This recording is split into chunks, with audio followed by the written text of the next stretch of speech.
कभी ऐसा हुआ है कि कोई आवाज आपको एकदम से कहीं और किसी पुरानी याद में ले गई हो? के विक्रम सिंह के यात्रा वृत्तांत कल्लू कुम्हार की उनाकोटी में भी कुछ ऐसा ही होता है। एक तूफान की गूंज एक ऐसी यात्रा को जिंदा कर देती है जो हमें सीधे त्रिपुरा के दिल तक ले जाएगी। यह सिर्फ एक सफर की कहानी नहीं है, बल्कि इतिहास और मिथकों से भरी एक धरती की खोज है। तो चलिए मिलकर इस रोमांचक सफर पर चलते हैं।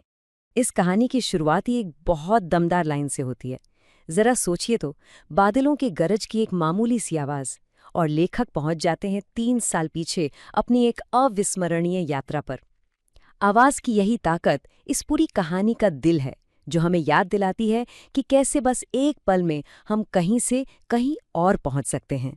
तो कहानी का फ्रेम ये है कि लेखक आज मतलब प्रेजेंट में तूफान की आवाज सुन रहे हैं, और ये आवाज उन्हें सीधे ले जाती है दिसंबर 1999 में की गई एक त्रिपुरा यात्रा पर।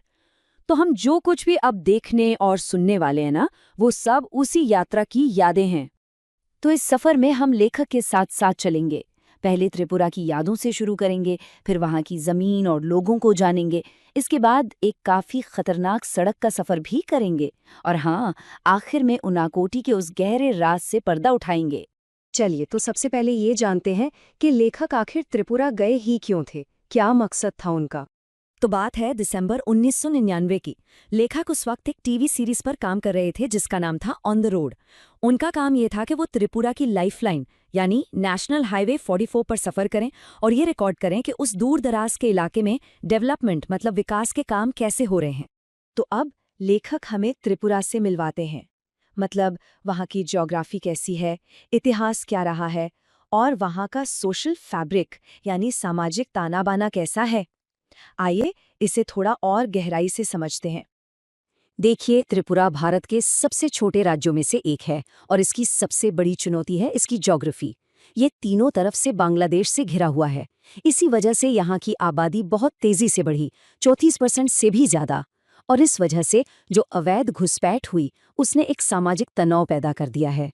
मतलब वहाँ के जो स्थानीय आदिवासी समुदाय हैं और जो बाहर से आकर बसे लोग हैं, उनके बीच एक टकराव की स्थिति बन गई है।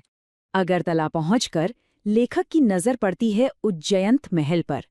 अब सोचिए, एक जमाने में ये राजाओं का घर हुआ करता था, और आज ये राज्य की विधानसभा है।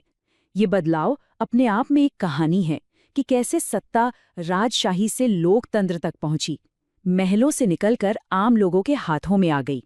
और ये महल सिर्फ एक इमारत नहीं है, ये तो एक पूरे युग के खत्म होने का गवाह है। माणिक्य वंश के एक दो नहीं, बल्कि पूरे 183 राजाओं ने यहीं से शासन किया था। फ्रेंड्स, इस वीडियो को पूरा देखने के लिए आज ही फ्लेक्सी टीचर ऐप सब्सक्राइब करें, जहां आपको मिलेंगे animated videos, digital books, text book solutions, notes, DPP और क्विज। और हाँ, flexi teacher app mobile, TV और कंप्यूटर पर अवेलेबल है। और अगर आपके पास इंटरनेट नहीं है तो तुरंत ऑफलाइन सेट टॉप बॉक्स के लिए संपर्क करें। Flexi teacher, the one you needed.